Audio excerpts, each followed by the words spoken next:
fale o coração do teu povo nesta noite, através da minha vida, através da instrumentalidade do teu Espírito Santo. E assim continuar no nome de Deus.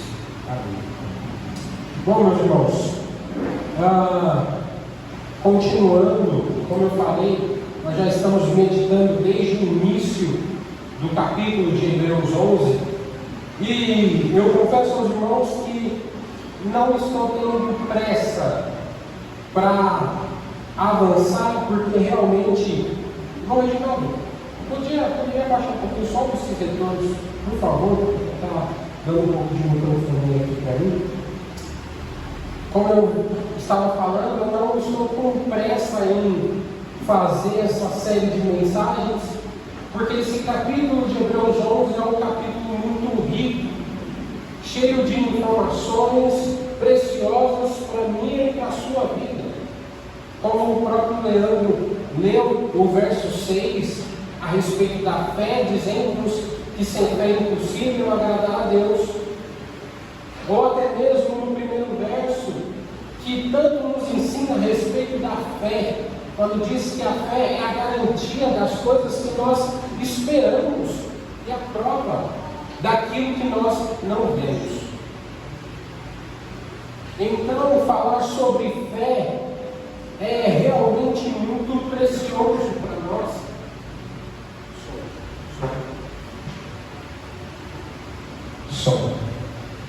Falar sobre fé é muito precioso para nós. E quer que troca? Melhor trocar?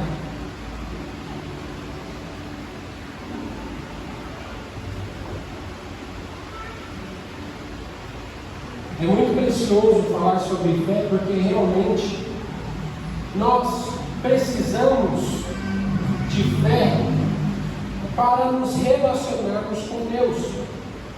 Como o próprio verso 6 falou, que quem se aproxima dele deve crer que ele existe. A fé é o fundamento do nosso relacionamento com o Pai. Porque se a gente não crê em Deus, se a gente não crê por meio da fé em Deus, em Cristo, em toda essa realidade espiritual que é real, é mais real do que as coisas visíveis, não tem como nós fazermos nada, não tem como nós desfrutarmos dessa realidade espiritual, e não tem como crermos na palavra do Senhor se não tivermos fé.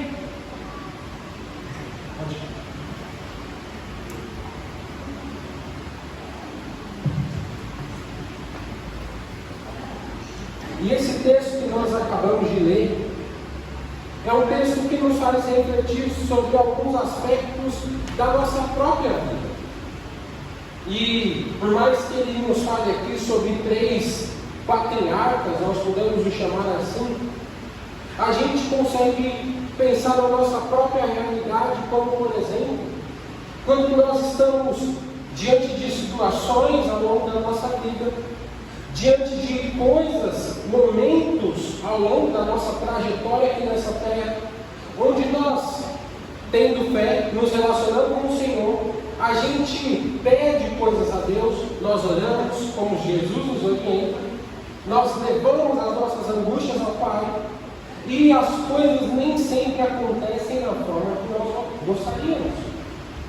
As coisas nem sempre acontecem da maneira como gostaríamos. Fé não é acreditar que tudo vai acontecer do jeito que a gente quer, mas é crer que, independente do que aconteça, o nosso Deus está no controle de todas as coisas. O nosso Deus está conduzindo a nossa vida e está conduzindo todo o nosso ser. E às vezes a gente pede coisas a Deus, a gente ora, a gente clama a Ele, e as coisas não acontecem da forma que a gente gostaria, ou até mesmo demoram para acontecer. Tem coisas que às vezes nós oramos e vão acontecer como nós estamos pedindo ao Pai, mas nem sempre é no momento que a gente gostaria. Será que isso já aconteceu com você? Ou até mesmo, será que as coisas na sua vida estão sendo conduzidas estão se encaminhando de uma forma que a gente às vezes não entende. A palavra do Senhor nos ensina que os caminhos do Senhor são mais altos do que os nossos. Os planos de Deus são muito maiores do que o nosso entendimento consegue projetar. E às vezes as coisas acontecem de tal maneira que a gente realmente não entende o que está acontecendo, por que está acontecendo. Todos nós, ao longo da nossa vida, já passamos por isso, ou ainda vamos passar por isso. Ninguém é bom o suficiente para viver uma vida onde tudo aconteça conforme ele deseja em sua integralidade. Porém, a Bíblia nos ensina que essa verdadeira fé não é apenas, como eu falei, acreditar que tudo vai acontecer como eu gostaria, mas é confiar no plano de Deus acima de todas as coisas. Mesmo quando a gente não consegue ver o resultado final, mesmo quando no nosso contexto diário as coisas não estão acontecendo como nós imaginamos, a palavra do Senhor nos incentiva a confiar no plano perfeito do Senhor, no plano que Ele já estabeleceu para as nossas vidas. Nesse texto que nós acabamos de ler, nós lidamos com esses três patriarcas. E esses três patriarcas, eles não viram a promessa de Deus se cumprir completamente. Eles morreram sem ter visto o cumprimento da promessa que eles tinham recebido até mesmo do seu pai, Abraão. E nós falamos sobre isso na semana passada. Mas mesmo assim, eles confiaram em Deus até o fim. Nós vamos meditar hoje em algumas características desses personagens bíblicos, desses patriarcas, que estão diretamente ligadas à nossa vida e nos revelam algo precioso a respeito dessa fé que confia no plano de Deus. A primeira coisa que nós podemos perceber aqui é que a fé que confia no plano de Deus é uma fé que abençoa. Olha só o que diz o verso 20. Pela fé, Isaac abençoou Jacó e Esaú no tocante às coisas que ainda aconteceriam. Para nós entendermos este texto, este contexto aqui, nós sabemos que a bênção patriarcal aqui, a bênção do patriarca da família era algo muito precioso para eles. Não eram simplesmente palavras bonitas que um pai dava ao seu filho perto da sua morte ou coisa do tipo, mas era realmente um ato profético a respeito do futuro e da vida de quem estava recebendo aquelas palavras. Lá em Gênesis capítulo 27, nós vemos que Isaac, ele tentou seguir a tradição que sempre era o costume de abençoar primeiro o primogênito, no caso Esaú, mas Deus havia desde antemão escolhido a Jacó. É claro que eles dois são praticamente gêmeos, porém Esaú, ao ser concebido primeiro, ele leva esse nome da primogenitura, porém, como a palavra nos ensina, Deus havia derramado a sua bênção, a promessa que havia feito a Abraão, que havia passado a Isaac, passaria agora a Jacó e não a Esaú. E nós vemos que no fim, Isaac se submeteu à vontade de Deus. Ele se submete a essa vontade, mesmo que no começo ele tentasse seguir o costume humano. Isso traz um ensinamento precioso para as nossas vidas. Muitas vezes a gente quer que Deus faça as coisas do nosso jeito. Nós queremos que as coisas aconteçam, corram ao longo da nossa vida segundo o que a gente acha que deve ser. Porém, a vida cristã não significa viver uma vida que tudo vai acontecer conforme a gente quer que aconteça. Servir a Deus não significa viver uma vida onde eu projeto alguma coisa e obrigatoriamente aquela coisa vai acontecer. Não é assim. A nossa vida não é assim, não foi assim com os patriarcas e não foi assim com ninguém. Ao longo da história humana não foi assim com ninguém. Servir ao Senhor está muito mais ligado ao fato, como eu falei, de confiar no plano perfeito do Senhor, descansar na sua vontade e ter a convicção de que nós estamos sendo guardados, cuidados por Ele, independente do que aconteça. Uma outra coisa que nós podemos perceber aqui nesse texto é que Isaac ele tentou seguir a tradição e ele até relutou um pouco em conceder a bênção a Jacó, e nós conhecemos um pouco da história, como foi negociado tudo isso entre Jacó e Esaú, e realmente a bênção recaiu sobre Jacó. Mas o ensinamento que nós podemos extrair daqui para as nossas vidas é que, às vezes, ao longo da nossa caminhada com Cristo, ao longo do nosso relacionamento com Deus, nós nos prendemos muito mais a tradições do que a vontade do Senhor.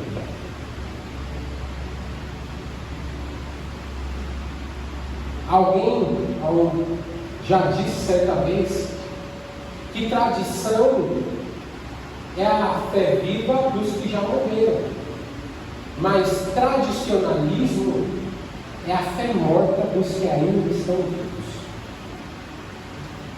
E o fato, meus irmãos, é que às vezes nós perdemos a sensibilidade de ouvir a voz do Senhor e fazemos as coisas, agimos de certa maneira, porque sempre foi assim. Porque a tradição nos ensinou assim. O problema que nos acontece muitas vezes é que nós precisamos, de vez em quando, levantar os nossos ouvidos para isso. É que nós não podemos viver uma vida apenas de tradicionalismo vazio, mais do que uma vida onde nós somos sensíveis a ouvir a voz do Senhor. Nós somos considerados uma igreja tradicional. Apesar da gente ter um ministério Shalom, e que quando eu chego nas reuniões da ordem de pastores e falo que tem um ministério de samba na igreja, falo, então vocês não são tradicionais. Eles são qualquer coisa, menos tradicionais. Mas nós somos uma igreja tradicional, uma igreja batista tradicional. Porém, o fato de nós sermos tradicionais não significa que nós somos movidos por tradicionalismos vazios, ou temos costumes carregados daquela justificativa, sempre foi assim. Sempre foi assim, não é justificativa para nada. A justificativa para as nossas vidas, para tudo que fazemos, para tudo que somos, para a nossa existência, é a palavra do Senhor. Por isso que tem uma música que eu gosto bastante de ouvir, que ela fala justamente isso: eu sou aquilo que a Bíblia me diz que eu sou. Eu faço o que a Bíblia me diz que eu posso fazer. E se a Bíblia me ensina que eu não posso fazer, então eu não faço. Nós não somos regidos por fundamentos humanos. Nós não somos regidos por convicções humanas. Nós somos regidos pela palavra do Senhor e somos conduzidos por aquele que é o Senhor da igreja e Senhor das nossas vidas. O problema é que muitos deixam de ouvir a voz do Senhor para buscar apenas seguir uma tradição vazia, uma tradição sem fundamento. Isaac, ele até tentou seguir, em certo momento, de certa forma, o que era a tradição. A bênção da primogenitura deveria estar sobre Esaú.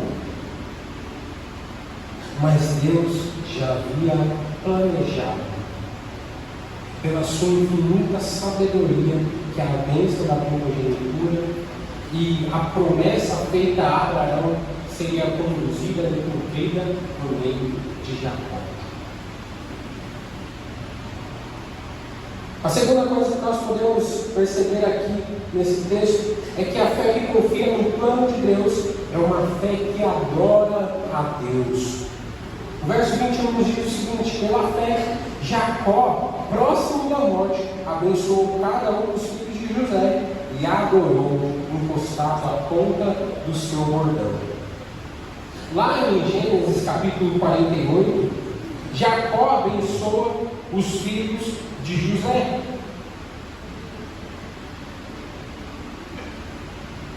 Ele cruza as mãos e dá a bênção maior ao mais novo novamente, mais uma vez contrariando o que a tradição ensinava, o que a tradição dizia, contrariando a lógica humana daquela época.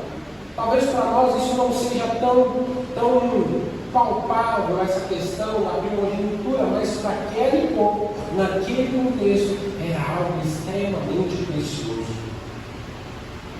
E Jacó, tendo discernimento do que havia acontecido com ele mesmo, ele percebe que Deus estava conduzindo a história e que não havia problema algum em derramar a bênção da primogenitura sobre o mais novo. E nós vemos ainda que mesmo fraco no fim da vida, Jacó adora o Senhor, reconhece a fidelidade de Deus, mesmo não vendo nele a promessa na sua completude se cumprindo, ele adora a Deus. Veja só, um homem que viveu a vida inteira aprendendo de berço que ele seria, por meio dele, no caso, Deus faria uma grande nação, um grande povo. Cresceu lendo não, mas aprendendo dos seus pais, que Deus tinha um projeto para ele e para a descendência dele. E ele chega no fim da vida e não vê essa promessa se cumprir. Talvez isso geraria uma frustração tremenda. Talvez muitos em nosso contexto ficam frustrados quando as coisas não saem como a gente gostaria. Quando, mesmo pedindo algo ao Senhor, nós vivemos anos e anos e as coisas não acontecem. Mas a palavra do Senhor vai nos mostrar que Jacó, mesmo sem ver, no final da sua vida, sem ver o cumprimento da promessa do Senhor, ele ainda adorou a Deus. Ele ainda adorou, reconheceu a fidelidade, o cuidado desse Deus poderoso e maravilhoso. A fé verdadeira, ela nos leva a adorar a Deus, mesmo quando a gente não entende tudo, mesmo quando a gente se vê encurralado pelas situações da vida. Hoje pela manhã foi citado o exemplo de Jó, que adorou a Deus, mesmo quando havia perdido tudo. Adorou a Deus, mesmo no momento de calamidade absurda, extrema. E ler o livro de Jó é maravilhoso, porque nós vemos que para ele não foi fácil. Porque quando eu falo aqui, às vezes pode ser que os irmãos pensem, o pastor está falando, mas parece que é muito fácil adorar a Deus quando as coisas não acontecem como a gente gostaria. Adorar a Deus quando tudo vai mal. Mas não é porque eu falo aqui que eu acho que é fácil, irmãos. Não é fácil. E quando a gente lê o livro de Jó, como eu estava dizendo, a gente vê que Jó ele tem, vamos chamar de embates ferrenhos com Deus. Embates no sentido de tentar argumentar. Eu não sei quantos já pararam para ler o livro de Jó inteiro, mas eu incentivo os irmãos a isso. Porque realmente ele entra em argumentativas com Deus, com a sua esposa, no caso nós conhecemos, com os seus amigos que vêm, ditos amigos que vêm e falam, esse aí é o seu Deus? Esse aí é o seu Deus que você oferece sacrifício? Esse é o Deus que você diz ser grandioso, poderoso, coisa e tal, e tudo mais? Mas uma das partes mais lindas do livro de Jó é no final, quando ele vai reconhecer que o Redentor dele é vivo. Ele vai reconhecer que todas as coisas vêm do Senhor. Ele vai reconhecer que o mesmo Deus que deu tudo para ele, que depois tirou, era poderoso para restituir novamente. Não é fácil nós adorarmos a Deus como nós cantamos, quando nós estamos passando por lutas às vezes. Mas a palavra nos incentiva a continuar no nosso independente das circunstâncias,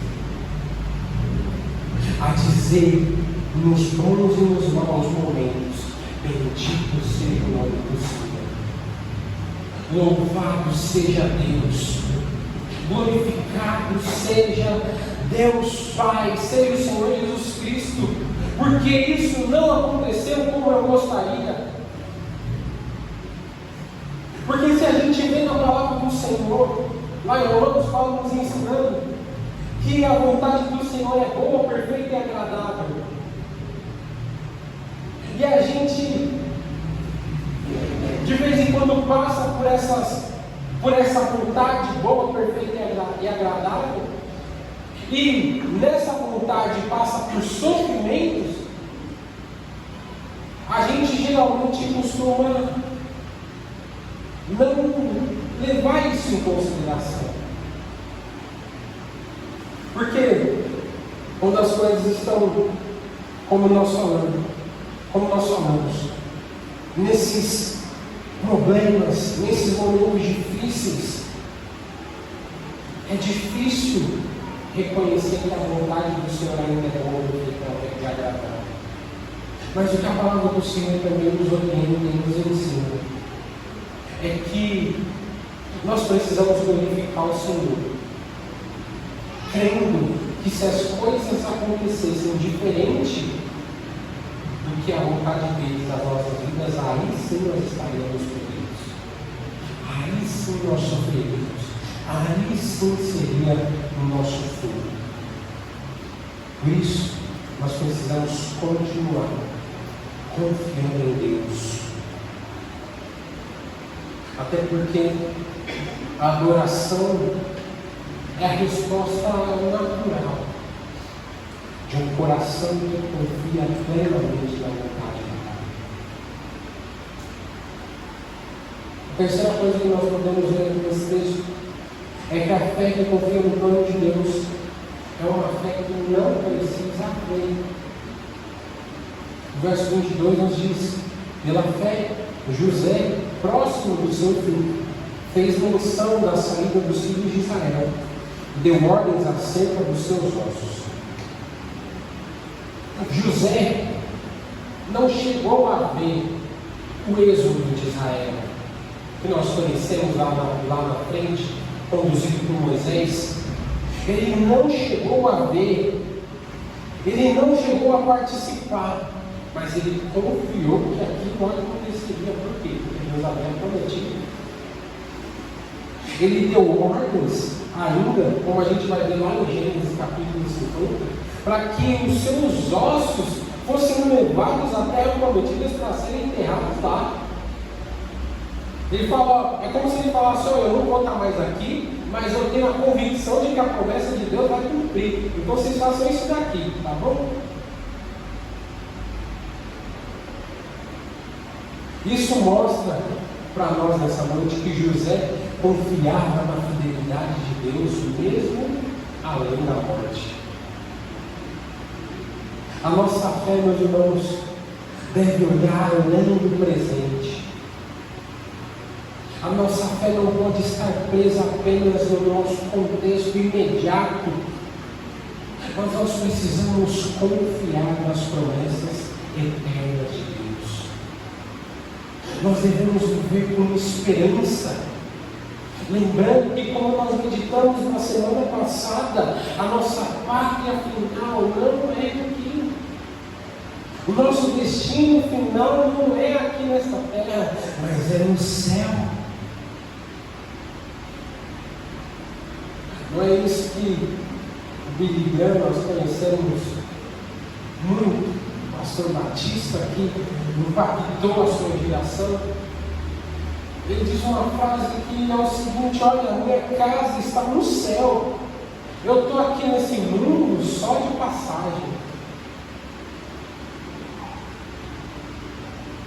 Nós precisamos continuar crendo nas promessas eternas do Senhor, mesmo além da morte, mesmo diante da morte, como foi o caso de José. Com a palavra do Senhor, então, nós aprendemos, já caminhando para nós concluirmos, que a fé verdadeira, ela também deve nos levar a confiar no plano perfeito do Senhor. Assim como nós já meditamos na fé que agrada a Deus, na fé aprovada, na fé que entregou, como nós meditamos no caso de Abraão, e confiou no plano de Deus também. Nós precisamos aderir isso firmemente para as nossas vidas. Precisamos confiar, precisamos adorar a Deus, mesmo sem ver ainda o cumprimento dessas promessas. E precisamos ainda confiar, mesmo que a gente nem chegue a ver. Confiar nas promessas de Deus. Confiar que aquele que começou a boa obra, ele é fiel, ele é poderoso para terminar até o dia de Cristo Jesus. E é até o dia de Cristo Jesus, porque não é o nosso dia, mas é o tempo dele. Será que você tem confiado no plano de Deus na sua vida? Será que você tem confiado na vontade boa, perfeita e agradável dele para você? Ou será que nós temos tentado forçar Deus a fazer as coisas do nosso jeito? Deus nos mostrou, nos mostra nessa leitura, nessa passagem, que Ele foi fiel para cumprir o que Ele havia prometido aos patriarcas. E Ele também é fiel para nos cumprir aquilo que Ele já nos prometeu em Sua palavra. Portanto, meus irmãos, que nós possamos viver essa fé todos os dias, lembrando que o nosso Deus nunca falta, lembrando que o nosso Deus nunca erra, que a gente possa confiar no plano dele, mesmo sem entender o resto. Amém, meus irmãos?